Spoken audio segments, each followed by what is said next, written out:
Bonjour à tous, bienvenue à notre session d'info sur le courant continu et les infrastructures de recherche. Mon nom est Gregor Probst, conseiller en technologie chez Volta. Alors, un petit rappel du programme de ce soir. Je vais d'abord dire un petit mot sur le projet CETEC qui soutient nos sessions d'information ici, en Belgique francophone.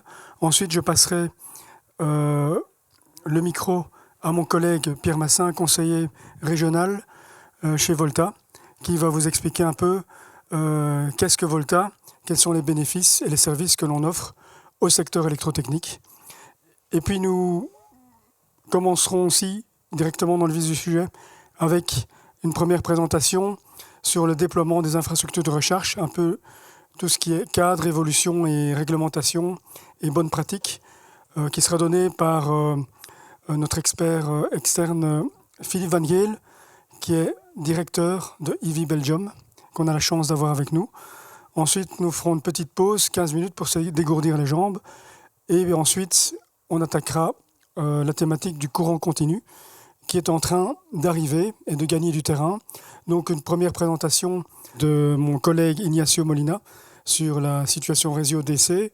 Et ensuite, une présentation de notre deuxième expert externe, Yannick Néret, qui est le président de la fondation Current OS pour le courant continu.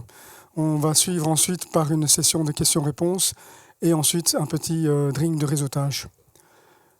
Donc, qu'est-ce que le projet CETEC ? C'est la nouvelle biennale qui a commencé entre 2025 et 2027. Elle est destinée à soutenir la transition énergétique et notamment l'expertise électrotechnique que l'on peut apporter. Et c'est un service de Buildwise, donc le centre de connaissances et techniques et scientifiques de la construction, qui a fait appel à nous pour cette partie électrotechnique. C'est soutenu par l'agence financière bruxelloise, Innoviris, et notamment s'inscrit dans tout ce qui est le programme Révolution de la Shifting Economy du programme du gouvernement bruxellois. Donc c'est un service de soutien technologique aux entreprises. On essaye de stimuler l'innovation, mais aussi la compétitivité des entreprises et d'améliorer constamment les compétences des travailleurs et des entreprises. Et c'est destiné à tous les professionnels de la construction, notamment bruxellois ou opérant en région Bruxelles-Capitale. Donc ça va des entrepreneurs, des consultants, des fabricants, architectes et aussi les installateurs électriciens que vous êtes ici dans le public. Et donc ça va s'articuler suivant plusieurs actions que l'on va faire au cours des entre 2025 et 2027. Donc des sessions d'infos, des workshops et différents articles dans nos publications destinés à tous les secteurs. Alors dans ce cadre-ci, l'action numéro 1, c'est ces 3 sessions que l'on fait, donc celle-ci en live streaming depuis Namur. Et donc concernant les autres activités, on vous tiendra bien sûr au courant et on vous communiquera les dates à temps pour s'inscrire. Maintenant, je vous passe mon collègue Pierre Massin, conseiller régional, qui va vous donner plus de renseignements sur Volta. Merci Grégor. Alors, bonjour à tous, aux nombreux participants à cette soirée et surtout aux millions de followers qui nous suivent. Je suis heureux de vous présenter Volta, mais qui suis-je d'abord? Pierre Massin. Volta, qui est Volta? Je présume que vous le savez tous. Volta est le carrefour de l'électrotechnique. Mais surtout, Volta, c'est une organisation paritaire sectorielle, paritaire dirigée par les fédérations patronales et les syndicats, mais qui rend service aux entreprises et aux collaborateurs de la commission paritaire 149-01. Quel est le travail principal de Volta? 5 axes principaux de travail. La formation, les soirées d'info comme aujourd'hui, les indemnités complémentaires pour tout le personnel qui travaille dans la commission paritaire 149-01, les primes de fin d'année, mais aussi et surtout un service d'avis technologique sur lequel de nombreuses questions sont posées et auxquelles nous apportons une réponse précise. Ensuite, l'enseignement, les stages, les formations en alternance, nous développons avec l'OFA la formation en alternance en Wallonie Et enfin, le soutien et des outils de soutien pour développer une politique RH convenable. Alors, actuellement, nous allons attaquer le début de cette soirée avec un de nos orateurs principaux, M. Philippe Van Geel, qui va venir nous rejoindre pour nous parler de l'infrastructure des bornes de recharge. Bonne soirée. Merci Pierre pour l'introduction et merci pour l'invitation d'être là aujourd'hui. Donc, je représente EV Belgium, c'est la Fédération belge pour la mobilité zéro émission. On a une organisation avec des membres et nos membres s'orientent sur tout l'écosystème de l'électromobilité. Ça veut dire aussi les voitures électriques même, avec leur aspect vraiment dans cet aspect de digital et connecté et électrique, mais aussi tout ce qui est bornes de recharge. Donc, les fabricants de bornes de recharge, eux qui installent les Charge Point Operators, donc les opérateurs, et aussi les MSP, les service providers qui sont derrière, et les autres spécialistes dedans. On a déjà commencé dans les années 78, c'était dans le contexte du premier crise pétrolium que nos fondateurs ont dit qu'est-ce qu'on peut faire comme alternative. Bien sûr, aujourd'hui, on a une vraie industrie, qui n'était pas le cas dans cette époque-là. On a vraiment fait une grande transition et aujourd'hui, on est avec 140 membres qui travaillent sur le sujet d'électromobilité, qui est relativement neuf, mais aussi assez complexe. Ici, il y a beaucoup de noms qui sont mentionnés. Je vais les attaquer un par un en fonction du discours et le sujet. Mais la perspective de l'électromobilité, on a une perspective à 2035. L'année 35, ça va être l'année dans toute la communauté européenne, on va interdire la vente des véhicules combustibles. Et c'est très chouette d'avoir ces perspectives-là. Il y a plusieurs aspects aux dates à respecter par les fabricants de voitures, mais où est-ce qu'on va convaincre les gens de le faire? On peut dire on va forcer les gens, mais il faut aussi les mettre dans certains conforts qui sont garantis quand ils font faire l'achat, qui se trouvent confortables et que la transition est mise en place. Donc, pour cet aspect-là, il y a bien sûr toutes les solutions chargement doivent être mises en place, ainsi qu'en recharge privée, comme sur l'image ici à gauche, les recharges publiques avec deux aspects, les bornes de recharge dans les villes, des bornes de recharge lentes, et les ultra rapides classiquement sur des axes principaux ou les autoroutes qu'on va retrouver. L'écosystème de l'électromobilité est assez complexe. Il y a la connexion gauche, comme vous voyez sur l'image, d'énergie. Côté droite, tout ce qui est bâtiment, le building écosystème, et au milieu, le système mobilité. Pour nous, ce qui est important, le plus important, ce que vous trouvez en milieu, c'est l'aspect du consommateur, du consumer, celui-là qui va conduire la voiture électrique. Et si on oublie ces besoins, ces concerns, on peut développer n'importe quel produit. S'il n'accepte pas, on ne va jamais y arriver. Donc ça fait partie de notre rôle ici, aujourd'hui. Et bien sûr, avec vous, pour installer les bornes, les membres de Volta.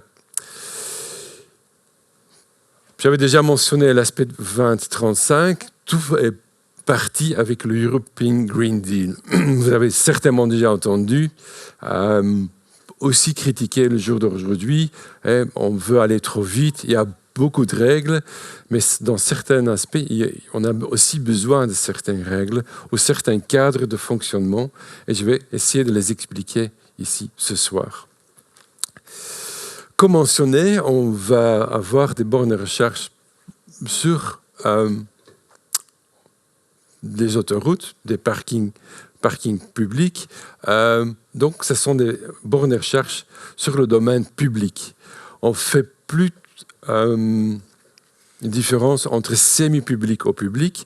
La réglementation qui est développée compte pour tous.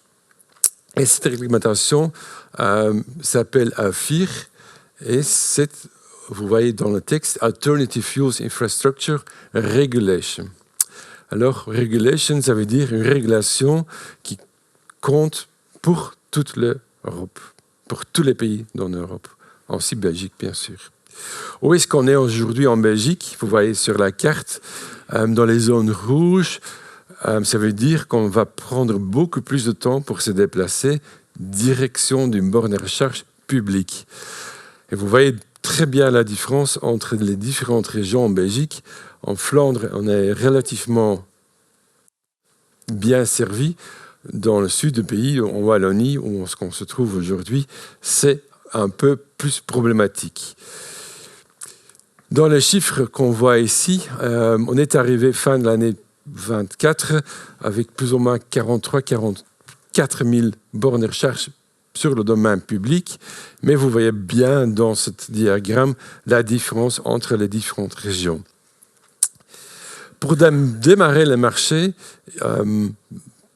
certains gouvernements ont pris l'initiative de dire on va avoir des bornes de recharge, on va mettre des appels d'offres pour garantir que notre public a déjà un minimum. Donc sur les 62 000 bornes en Flandre, il y en a 15 000 qui sont mises en route par le gouvernement. Vous allez dire, qu'est-ce qui est passé en Wallonie? Il n'y en a que 12 000. Ils sont tous placés par des initiatives privées. Le gouvernement n'a aucun rôle là-dedans. C'est un choix par le gouvernement précédent.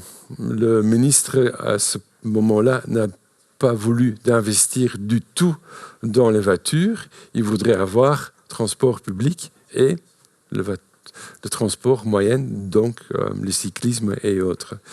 Bien sûr, on ne va jamais arriver. Le gouvernement, aujourd'hui, a déjà pris certaines initiatives. On va voir des appels d'offres. On va garantir que les habitants aussi en Wallonie vont retrouver des bornes de recharge sur le domaine public. Bruxelles, un peu moins, logique, le territoire est aussi plus petit. C'est différent, une grande ville, d'autres aspects à respecter.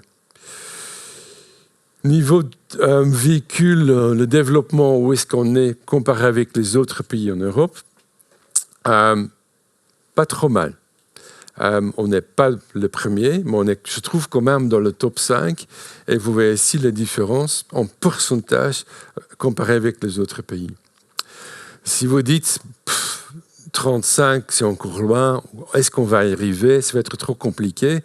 Le jour d'aujourd'hui, c'est déjà le cas en Norvège. En Norvège, on ne peut plus acheter une voiture neuve qui n'est pas électrique à 100%, même plus les plug-in hybrides. Donc, c'est un pays qui est très grand, des grandes distances, aussi très froid dans l'hiver, aussi critiqué par certains. Les batteries ne vont pas survivre dans l'hiver. Bon, ils le font. Il y a des autres pays comme les Pays-Bas. Pour eux, c'est 20-30. L'Angleterre aussi. Donc, il y a une différence entre les différents pays en Europe. Si on va les chiffres, ici, on voit très bien combien de bornes de recharge on a aujourd'hui par type. Au-dessus, on a les bornes lentes. En bas, on a les bornes rapides. En général, c'est les bornes en DC. Et on va très bien dans les graphiques où on est aujourd'hui et les perspectives qu'on a besoin vis-à-vis les voitures sur la route déjà présentes aujourd'hui. Et là, vous allez voir qu'on a en théorie trop de bornes vis-à-vis le nombre de véhicules électriques. Donc celui-là qui achète une voiture aujourd'hui électrique, il est dans le confort, il y a assez de bornes publiques.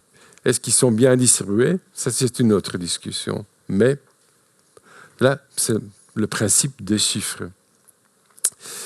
Où est-ce qu'on est au niveau des bornes de recharge privées?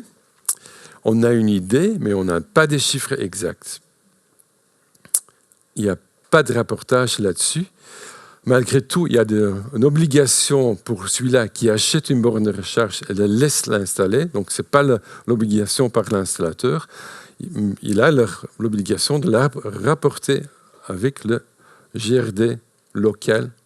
Donc, soit Reza, Ores, Sibelga, au Fluvius en Flandre.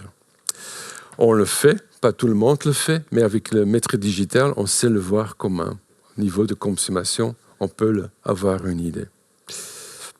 Où est-ce qu'on est au niveau de véhicules électriques en Belgique? Ce n'est pas un secret, et on a l'aspect fiscal. Donc, beaucoup de voitures électriques aujourd'hui sont des voitures de société. C'était une idée, une formule qui fonctionne très bien.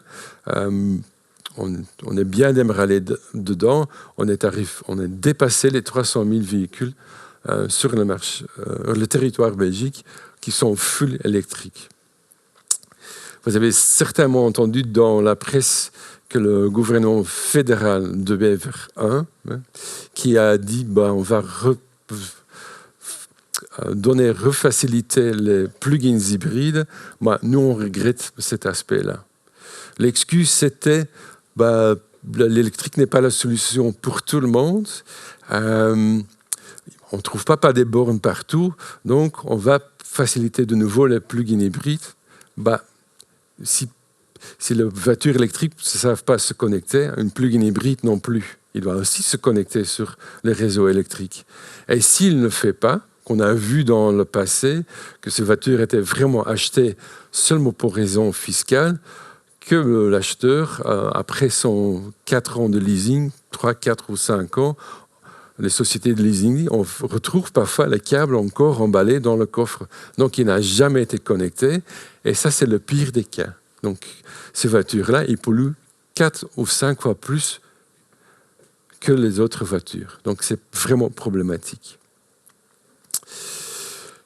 Les perspectives jusqu'à 2030, en théorie, avec les mesures qui sont prises aujourd'hui, on va dépasser les 2 millions de véhicules électriques sur le domaine de Belgique. Ça veut dire un tiers, parce qu'on a 6 500 000 voitures sur la route en Belgique. Alors, je reviens sur l'aspect, si je veux avoir 2 millions de véhicules électriques, ils doivent être servis par des bornes de recharge sur le domaine public. Déjà mentionné que ça s'appelle la législation AFIR, une législation qui oblige de tous les pays en Europe de mettre ça en place. Il y a des aspects qui sont vraiment importants et c'est l'aspect qui ont mis en compte la valeur de l'utilisateur. Et ça, c'est vraiment qu'ils ont dit, si on veut mettre le confort de se diriger vis-à-vis un borne de recharge, on doit avoir un certain confort, des conditions minimales. Premier, c'est le paiement. Donc, si on s'adresse à une borne de recharge aujourd'hui, parce que cette réglementation est en route depuis l'année passée, le 13 avril 2024, je dois avoir la possibilité de payer avec une carte bancaire qui n'était pas le cas avant. Autre aspect, c'est la tarification. Si je vais à la borne, je dois retrouver à quel prix que je vais charger ma voiture, qui n'était pas le cas avant non plus. Donc, on peut trouver une borne de recharge ici, peut-être sur le parking. On va se connecter, on va être heureux de retrouver une borne de recharge, mais on ne va pas avoir une idée combien ça va coûter. Un peu problématique. Si vous faites vos achats sur un supermarché, on reçoit la facture après avec des surprises sur le prix des articles. Vous n'êtes pas d'accord, j'imagine. Vous n'avez pas accepté cette situation. Il y a aussi une obligation vis-à-vis des opérateurs, donc l'accessibilité des données. Ça veut dire que les opérateurs doivent partager certaines données, certaines informations sur la borne même. La capacité, est-ce qu'il est disponible, oui ou non, l'adresse exacte et des autres. On doit le faire avec un API, une clé digitale. C'est une obligation par pays vis-à-vis de la Commission européenne. Est-ce qu'on est prêt en Belgique avec ça? Malheureusement, non. Il y a une discussion entre les régions, bien sûr avec le gouvernement fédéral, qui prend la responsabilité, malgré que cette obligation est déjà là. Donc, si vous cherchez la réponse là-dessus, il n'y a pas encore aujourd'hui. La connectivité, c'est aussi de contrôler les stations à distance. Ça veut dire, est-ce qu'il y a une panne? On peut le consulter à distance, on peut intervenir assez vite pour garantir aussi le service dans les deux sens, pour l'opérateur, mais aussi pour l'utilisateur. Et une obligation en plus, c'est la recharge intelligente. Ça veut dire on peut balancer l'énergie de la borne même. Et un aspect qui est nouveau, qui est juste approuvé par la Commission européenne, à partir de 27, toutes les bornes de recharge doivent être aussi prêtes à la technologie de V2X ou la recharge bidirectionnelle. Donc ça, c'est relativement nouveau, mais assez important. Est-ce qu'on est déjà prêt aujourd'hui? La technologie est là. Ils ont déjà approuvé les normes, c'est les ISO 15118-20. Donc les protocoles niveau de communication sont approuvés. On est à des accords. L'implémentation peut suivre après. Alors, il y a juste une différence entre les types de bornes. Donc, les bornes lentes ou capacité inférieure à 50 kW. Je ne peux plus parler de AC. On fait maintenant aussi des bornes lentes en DC. Il y a des obligations perspectives. Donc, comme j'avais déjà dit, carte bancaire, ça peut être avec une application. Ça ne doit pas être un appareil comme un bon contact qui se trouve dans les marchés. Ça peut être avec un QR code ou une autre façon, si longtemps que la connexion est sécurisée. Donc, c'est une garantie qui est demandée. Ce n'est pas spécifié quelle technologie ça doit être, parce que si vous voulez être assez intelligente ou vous avez l'idée de venir avec une autre solution, on n'est pas limité par la législation, on reste ouvert. En plus, les prix doivent être raisonnables, facilement et clairement comparables. Donc aussi, là, on peut comparer. Ça peut être avec votre téléphone digital qu'on peut comparer certains prix. Les prix doivent être transparents et non discriminatoires. Qu'est-ce que ça veut dire? Bonne question. Si j'achète un produit en supermarché, je peux comparer les différents supermarchés, je peux consulter les prix et je peux faire un choix. Ici, ça reste toujours une certaine difficulté, mais il y a aussi des spécialistes qui ont se spécialisé, comme ça, comme vous pouvez retrouver les bons prix. Pour les bornes supérieures à 50 kW, donc les rapides, la tarification doit être mise aussi dans le même aspect, mais ils doivent être affichés sur un écran. Donc, toutes les bornes ultra rapides ou rapides, plus de 50 kW, doivent avoir un écran dès qu'ils sont installés de l'année passée. Celui-là qui était déjà installé avant, ils ont encore 2 ans de s'adapter à cette législation. La même chose niveau tarif, facilement et clairement comparable, transparent et non discriminatoire. Alors, sur le niveau d'accès de données, on va une fois aussi comparer avec les autres pays. On est de nouveau dans le top 5 comparé avec les autres pays. On a beaucoup de bornes et vous allez voir qu'on a beaucoup plus de bornes en Pays-Bas, déjà.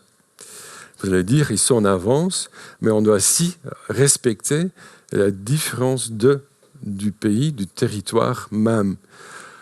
En Pays-Bas, c'est un niveau format, c'est moins que la Belgique. Le surfi est moins que la Belgique. Et on a beaucoup plus des habitants. Ils sont à 18 millions. 18 millions. Ils sont même un peu plus... bon, c'est pas important en exact, mais ça veut dire que le territoire est plus petit, donc il y a beaucoup moins d'accès sur un parking privé. Et qu'est-ce que je veux dire avec ça? On a besoin plus de bornes de recharge publiques pour garantir que les gens peuvent s'adresser avec leur voiture électrique. Si on fait la comparaison ici en Belgique, plus de bornes de recharge publiques en Flandre, ce qui est logique, l'habitation en Flandre a un grand plus de densité, moins d'accès sur un parking privé qu'en Wallonie. Donc on peut se poser, est-ce qu'on a vraiment besoin en Wallonie? Je l'ai critiqué avant, mais on trouve plus facilement un accès en privé pour mettre une borne de recharge chez soi-même que des autres régions.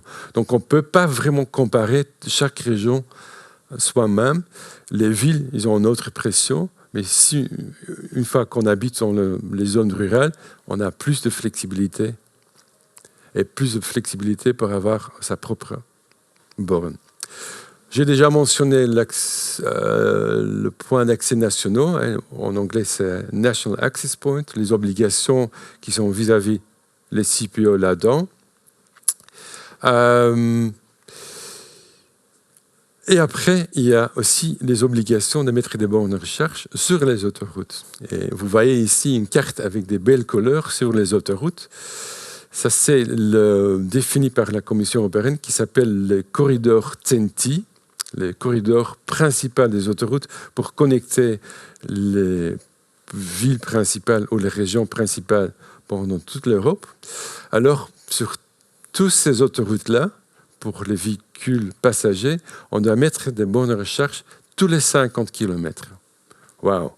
Bonne nouvelle, ça veut dire, si je vais en vacances, le sud, France, n'importe quelle direction, Italie, je vais retrouver des bornes de recharge tous les 50 km avec une puissance garantie. Et il ne faut plus de cartes différentes, tu peux payer avec ta carte bancaire.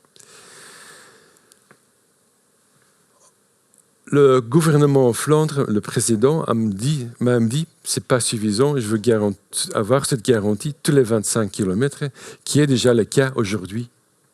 Donc on est en avance en Flandre. En Wallonie, c'est la responsabilité par notre agence. Ils savent très bien que l'AFIR est en place. Ils savent qu'ils sont en retard, ça va venir. Donc ils sont moins pressés pour une autre raison, malgré l'obligation est là. À partir de 27, il y a encore des aspects supplémentaires qui vont être en place, les obligations sur les tarifs et des accès sur un aspect actif sur l'accès de la borne. Donc à partir de 27, je vais savoir si la borne est occupée, oui ou non. Certains opérateurs le font déjà aujourd'hui, donc ce n'est pas une technologie qui n'est pas encore développée. Ici, j'ai déjà expliqué plusieurs aspects. C'est encore une fois écrit dans les slides. Sur niveau de puissance, le minimum sur les nouveaux bornes doit être 350 kW. Si on va dévier l'énergie, s'il n'y a pas assez d'énergie, on doit quand même garantir un minimum d'énergie de 150 kW. Donc si on met 20 bornes de 350 kW, chaque borne doit avoir un minimum de capacité de 105 kW. Est-ce que toutes les voitures acceptent déjà cette puissance-là? Certainement pas. C'est un choix aussi de fabricant même de la voiture. Donc il y a aujourd'hui très peu de voitures qui acceptent une puissance de 350 kW. On voit quand même dans la presse qu'il y a une évolution qui va plus loin de ça pour garantir une vitesse de recharge encore plus vite. On parle même maintenant de 5 minutes. Sur le poids lourd, on a un autre aspect. On va aussi garantir qu'on peut recharger les camions électriques. Et oui, ils existent. Et ils sont repris dans la même carte, mais avec des autres obligations. Au moins 15% de longueur de cet réseau doivent être couverts avec des bornes de recharge avec une puissance de 400 kW. Et ce n'est pas le même pour les voitures passagers, c'est un autre borne, un autre aspect, des garanties aussi sur le niveau d'accès pour les camions, que le parking est sécurisé, etc., etc. À partir de 27, au moins 50% des corridors doivent avoir ces points de recharge avec des minimums encore supérieurs. Et vous imaginez, il y a aussi de nouvelles normes là-dedans. Mais ici, on parle de connecteur CCS. Il y a aussi un connecteur MCS pour les camions qui donne déjà une puissance de 1 MW par connecteur. Donc, si on parle d'un parking de 10 ou 20 camions, et ils ont besoin de tous cette capacité-là, vous allez voir déjà le niveau des réseaux. Mais ça se développe. On a déjà 2 parkings en Flandre, à l'initiative de Mylens, avec une vingtaine de points de recharge seulement pour les camions. Tu ne peux pas les accéder avec ta voiture. Les mêmes principes, niveau de puissance, je ne vais pas aller trop dans les détails, mais ça veut aussi dire que la transition vis-à-vis des véhicules camions est aussi garantie. On peut le faire sans problème. Alors, maintenant, j'ai parlé sur le territoire public. On a aussi des objectifs sur le territoire privé. C'est une autre réglementation. C'est une directive qui s'appelle EPPD, Energy Building Performance Directive.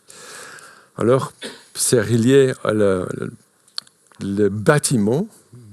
Cette directive parle aussi des normes d'isolation et autres, mais aussi d'avoir d'accès sur une borne de recharge sur le territoire privé. Bon, le problématique, si c'est ta maison, il y a très peu, mais il y a des obligations pour les nouvelles maisons qu'on peut aussi garantir. La loi demande des câbles préinstallés pour chaque emplacement qu'on peut prévoir.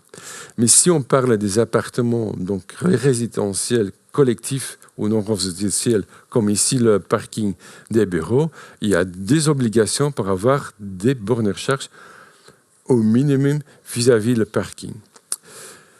Vu que c'est une directive, les pays ont plus de flexibilité d'intégrer cette directive. Donc la Commission européenne va dire qu'il faut ce minimum-là, peut-être un maximum. Ici, il n'y a pas de maximum.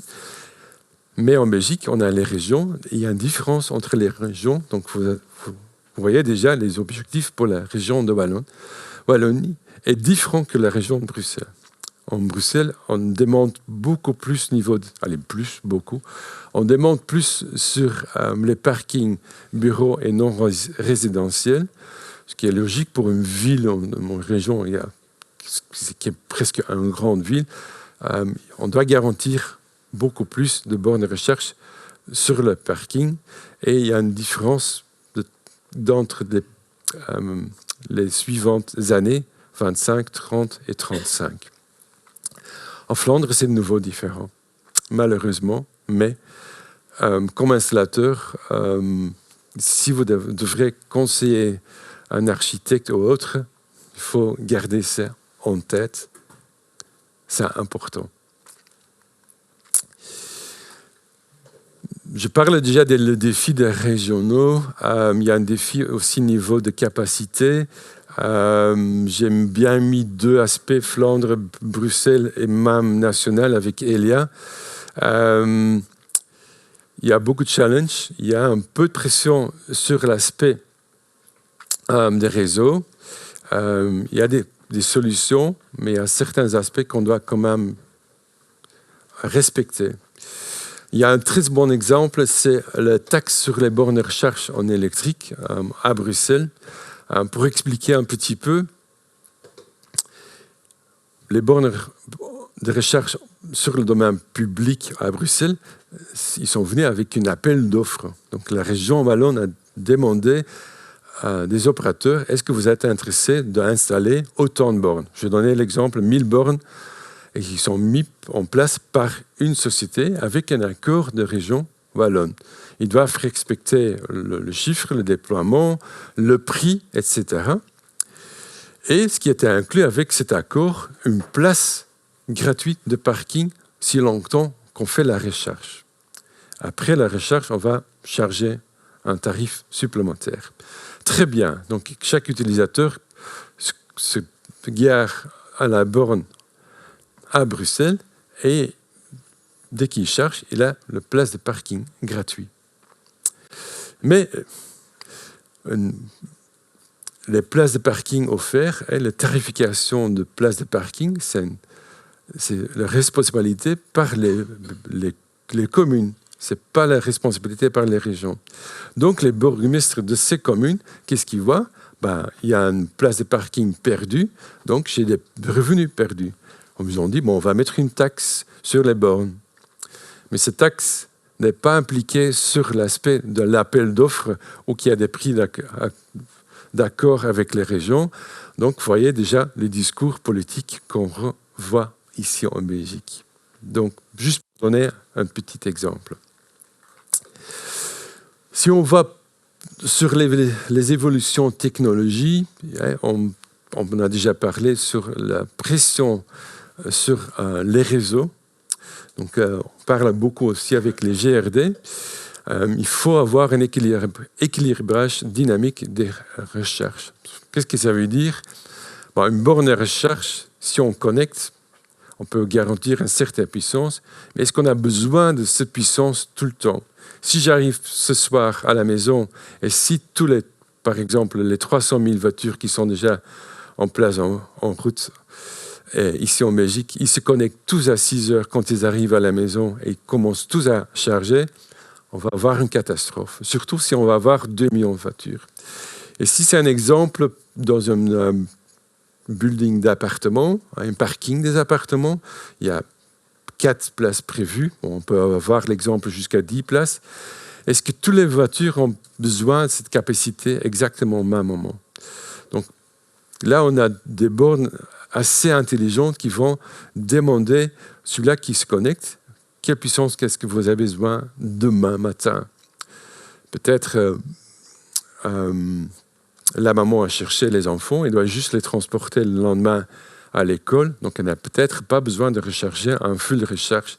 Donc on peut limiter la puissance comme il est indiqué sur la voiture en bas. Peut-être un représentant ou la famille qui dit on va aller à la mer demain, j'ai besoin de toute la capacité de batterie demain pour aller à la mer. Donc voilà une autre recherche, mais on peut tous balancer, on peut tous diriger. La technologie existe déjà aujourd'hui. Mais il faut le faciliter parce que sinon, on va avoir un problème assez grand. Donc, il faut bien connaître les solutions locales et centraliser le EMS, Energy Management System, qu'on peut déjà aussi découvrir dans les maisons privées. Ce qu'on conseille aussi pour les bornes de recharge placées, qu'on cherche des bornes de recharge qui ont un protocole de communication qui s'appelle OCPP, Open Charge Point Protocol. Pour nous, c'est assez important parce que si je me connecte avec cette borne-là et j'ai une connexion avec certains opérateurs, mais je veux changer pour l'une ou l'autre raison, tu sais le faire. Il y a des bornes qui ne respectent pas ça, qui sont parfois aussi moins chères, mais je ne veux pas aller dans des détails de prix, mais on est bloqué peut-être un jour. Ce protocole aussi permet de supervision, diagnostic à distance et autres. Ce qu'on sait aussi, le smart charging, c'est l'aspect que je viens d'expliquer, que le borne est quand même intelligent vis-à-vis de la connexion, peut-être avec les tarifs de nuit, qui peut se dire, bon, je vais juste charger que la nuit, qu'on a le tarif préférentiel. Des autres évolutions technologiques, c'est les différences entre AC et DC. On parle toujours des bornes lentes qui sont en AC. On voit une évolution, peut-être des discussions, qu'on voit un changement dans cet aspect-là. Surtout dans l'aspect bidirectionnel. Donc, ce sont des bornes qui peuvent accepter des recharges, mais aussi des charges direction les bâtiments privés, même des bureaux et autres. Il y a certains fabricants de voitures qui disent même de ne plus mettre le converteur AC-DC dans la voiture. Et monsieur qui va suivre, il va parler un peu plus, parce qu'il y a une logique là-dedans. Et les panneaux solaires, c'est DC. On va le convertir dans la borne de DC à AC et on va le reconvertir dans la voiture en AC à DC pour recharger la batterie. Est-ce qu'on a besoin de ça? Un grand avantage qu'on a, que les normes sont alignées en Europe, qui est affiché dans l'image en bas, que tous les connecteurs aujourd'hui sont les mêmes. Ça fait partie des AFIR aussi. Donc on ne va plus trouver des voitures avec un autre type de connecteur. Ils ont tous le même connecteur. Différentes nominations, Mennekes type 2, DC, CCS2. Le principe de connexion est CCS. On a certaines recommandations et des bonnes pratiques que tout installateur devrait savoir. Bien sûr, les respects de normes, les normes RGIE. Surtout si vous faites la connexion avec l'installation photovoltaïque, bien respecter les dimensions. Si la borne de recharge est à une grande distance du tableau, il y a une grande puissance qui est utilisée en long terme, donc respecte bien ces aspects-là. Et le prééquipement. Il y a aussi, ici, une borne publique. Vous voyez, la sécurité autour de la borne, c'est une obligation. Ce n'est pas un choix pour dire que je vais protéger l'installation. Il y a une obligation aussi là-dedans. L'interopérabilité, j'ai déjà mentionné avec le protocole OCPP, mais aussi le niveau de sécurité, respecter bien les différentiels différents. Bornes de recharge peuvent produire un flux en DC, donc bien respecter les types A et type B. Quand même, une certaine maintenance, vérifier une fois les connecteurs tous les années, qui ne sont pas oxydés ou autres. Et mettre à jour le firmware, qu'on n'a pas de problématique à cet aspect-là.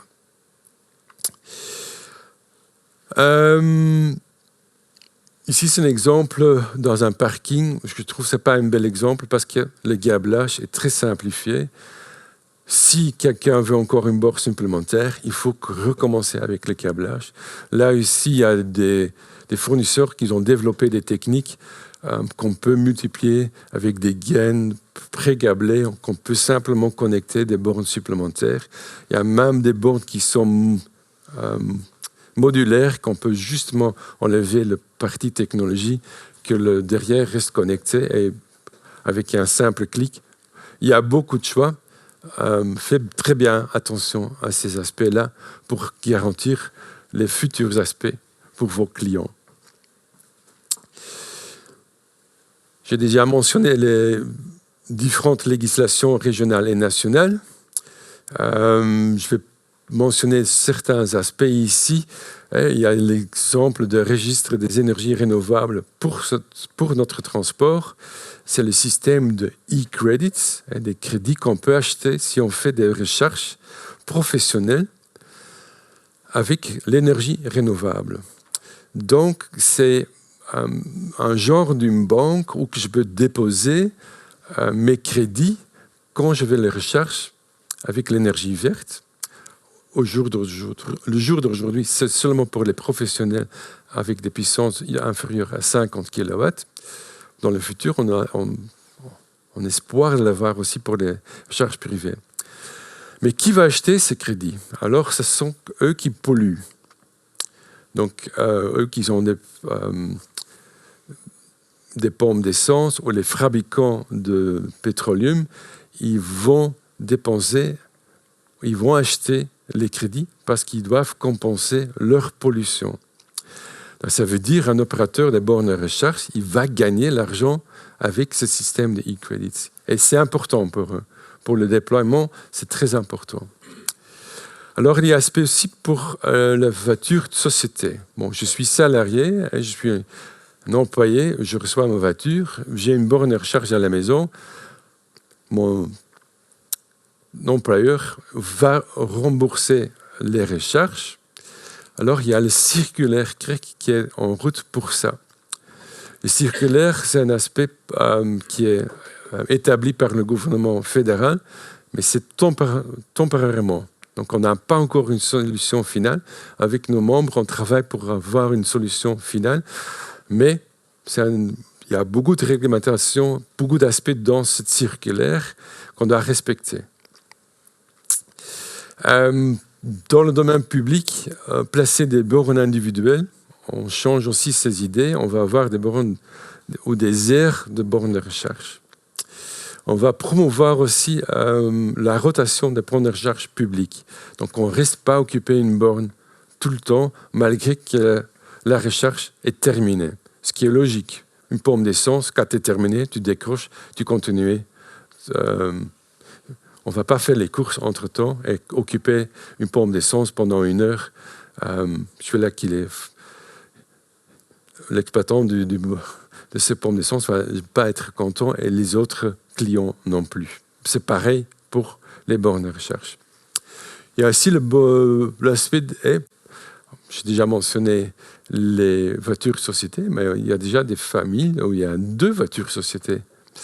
Donc, madame veut charger aussi, elle veut être aussi compensée pour les recharges à la maison, ainsi que monsieur. Donc, il y a des solutions qu'on doit bien réfléchir là-dessus. C'est une thématique qui est typiquement pour notre fédération. Vous allez trouver déjà certains aspects dans notre site web. N'hésitez pas de le consulter ou nous contacter. Les contacts ici mentionnés.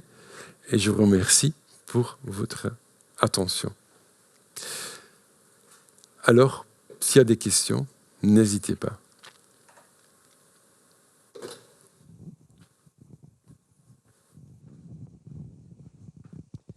Pour une installation domestique, donc quelqu'un qui a une maison standard, quelle est la puissance qui est conseillée pour l'installation d'une borne de recharge, je dirais, efficace? Quelle est la puissance qui est conseillée? Oui, c'est une très bonne question parce que beaucoup de gens pensent à la maison, on peut avoir des bornes de recharge de 22 kW. Ce sera idéal, la voiture va être rechargée très rapide. Mais il y a une limite et la limite se trouve dans la voiture. Pas toutes les voitures peuvent accepter la même puissance. Et on voit une tendance que le moyen est quand même 11 kW. Peut poser encore la question, est-ce qu'on a besoin? Si on a une batterie de 70 kW qui va être jamais complètement vide, si on peut le recharger pendant la nuit, le temps est suffisant. 11 kW fois 7 heures, imaginaire, on va déjà dépasser les 77 kW si on fait les calculs. Les voitures le moins chères, tu vas voir une capacité de connexion parfois limitée à 6 kW ou 7 kW. Il faut bien vérifier les spécifications de voiture. Donc, il ne faut pas conseiller une borne de recharge ou avoir un miroir devant les clients. Ne demande pas le 22 kW, tu ne peux rien faire avec. Certains fabricants de voitures donnent une option. Si tu veux ça, mais tu vas payer plus. Parce que la technologie que tu vas mettre sur la voiture va être plus puissante et plus coûteuse. Merci. Avec plaisir.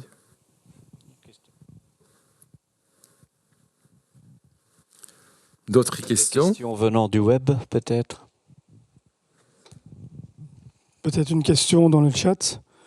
Quand vous mentionnez s'identifier de manière sécurisée sur des bornes lentes, qu'est-ce que ça signifie? Ça signifie c'est le système de QR code ou voilà? Oui. La législation n'a pas déterminé la technologie. Donc, ils ont juste dit qu'il faut garantir la connexion est sécurisée. Et beaucoup de solutions aujourd'hui qui existent, c'est avec un QR code. En théorie, ça peut être un QR code avec un autocollant. Mais si quelqu'un qui veut être frauduleux et va recoller un autre QR code là-dessus, on peut parler du fraude. Est-ce que ça arrive? On a eu quelques cas en Belgique, mais c'est des fraudeurs qui se déplacent assez vite.